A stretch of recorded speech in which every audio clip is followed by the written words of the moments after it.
Professor, o senhor das características, né, do nosso Estado, do Estado brasileiro. O Brasil tem um sistema, né, federalista. Vamos sair pelas nossas constituições, né, desde a primeira Constituição até a chamada Constituição Cidadã de 1988, e cuja Constituição procurou promover uma descentralização, né, entre as três esferas de governo: União, federados e municípios. O que a gente observou durante a pandemia, né, durante essa crise causada pelo Covid, foi um conflito, vamos dizer assim, né, entre o governo federal e os estados e municípios, em relação à responsabilidade que cada um desses entes deveria ter frente a essa crise provocada pela pandemia. E outro aspecto também, não é, sobre não só a responsabilidade em relação à questão de saúde, mas também em setores econômicos.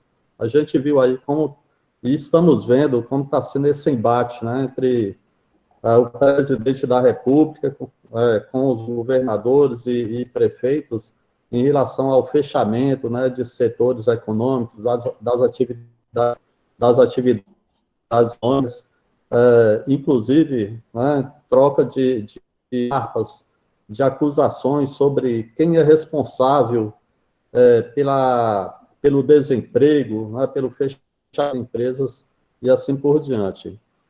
Eu gostaria que o senhor colocasse uma avaliação em relação a essa questão do federalismo, né, já que é uma questão recorrente e que, inclusive, rediscutida, vinha sendo discutida recentemente, né, e quando a gente quando a gente acompanha e vê os debates sobre as reformas, a gente lembra de reforma da Previdência, colocada nesse programa, a reforma tributária, a reforma trabalhista, mas não se fala da reforma desse sistema, né? E, ao mesmo tempo, os agentes econômicos, né, as instituições, as autoridades, estão o tempo todo fazendo uma grande concentração de recursos nas mãos do federal, o que foi, inclusive, evidenciado por essa crise, quando a gente percebeu, né, que, inclusive, o programa de imunização depende muito dos recursos do governo federal, né?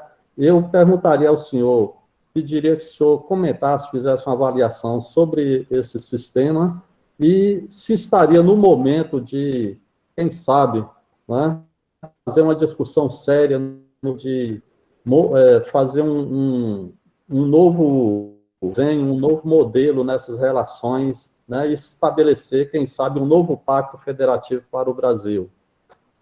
Eu acho a exigência de um pacto federativo para ontem, né? A gente precisa redesenhar, e eu acho que o redesenho desse pacto federativo passa inevitavelmente pela reforma tributária. E essa, infelizmente, é mais uma forma em que o governo atual está oferecendo um retrocesso tremendo à sociedade, porque existe uma reforma tributária que conseguiu algo que é quase impossível, que é adquirir um razoável nível de consenso entre economistas. Para pensar nisso. É muito difícil economistas chegarem em qualquer consenso. Essa reforma tributária do Bernard Api, que foi oferecida pela Câmara dos Deputados e já está sendo discutida há mais de 6 anos, ela já tem razoável consenso em torno dela. Ela simplifica a estrutura tributária, ela permite que a gente faça uma reorganização dos tributos que permitam às empresas crescerem.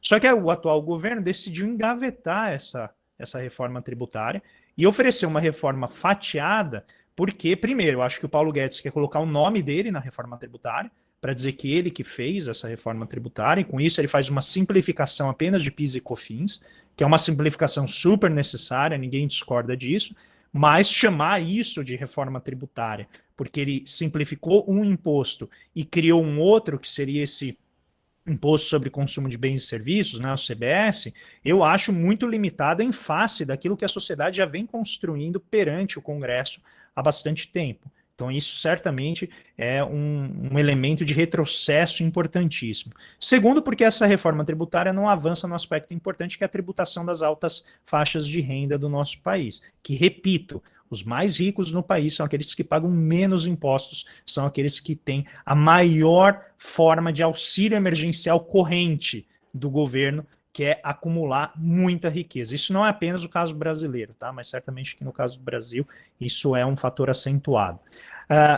No que diz respeito ao Pacto Federativo, esse é um problema da Constituição de 88, né? Ela concentra recursos na mão do governo federal, mas distribui as obrigações para os estados e municípios. Então, estados e municípios têm que gastar com saúde, educação, segurança pública, né, que são as polícias militares, mas os recursos se concentram no governo federal. Eu, em si, eu não sou muito favorável a gente descentralizar a arrecadação, porque eu acho que isso produz muita desigualdade entre estados de diferentes regiões. Eu sou favorável a gente ter um sistema tributário mais inteligente, em que a gente adeque a quantidade de recursos que vai para cada estado de acordo com as necessidades relativas daquele estado. Deixa eu me explicar. Se um estado como o Amapá precisa garantir o mesmo nível educacional que São Paulo, então aquele estado tem que receber mais dinheiro para a educação. Não tem que estar limitado pela quantidade de recursos que tem que estar limitado pela necessidade que nós temos de equiparar a qualidade de ensino que um estado como o Amapá tem com relação a São Paulo. Isso já está posto na Câmara, já tem lei, só tem que fazer isso acontecer, mas para isso tem que ter fiscalização, tem que ter avanço nessa agenda. Então, essa discussão de pacto federativo é algo que é uma reforma de longo prazo super importante, mas que, novamente, se a gente não fizer uma reforma tributária decente, que elimine a guerra fiscal, que dê mais adequadamente incentivos para os estados olharem para além de 4 anos à frente, ou seja, olhar para muito mais à frente do que isso, eu acho muito difícil a gente avançar. Se a gente não fizer uma reforma administrativa que não busque apenas penalizar servidor público, mas efetivamente melhorar as condições de trabalho, e eu não estou falando em grandes centros, eu estou falando onde o Estado ele tem servidores que não tem praticamente nenhuma estrutura para trabalhar.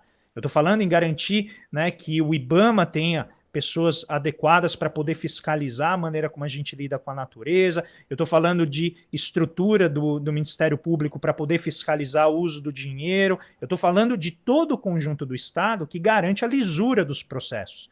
Então, a reforma administrativa, do jeito que ela está posta hoje, tudo que ela faz é penalizar o servidor público. Ela não está melhorando a produtividade do Estado.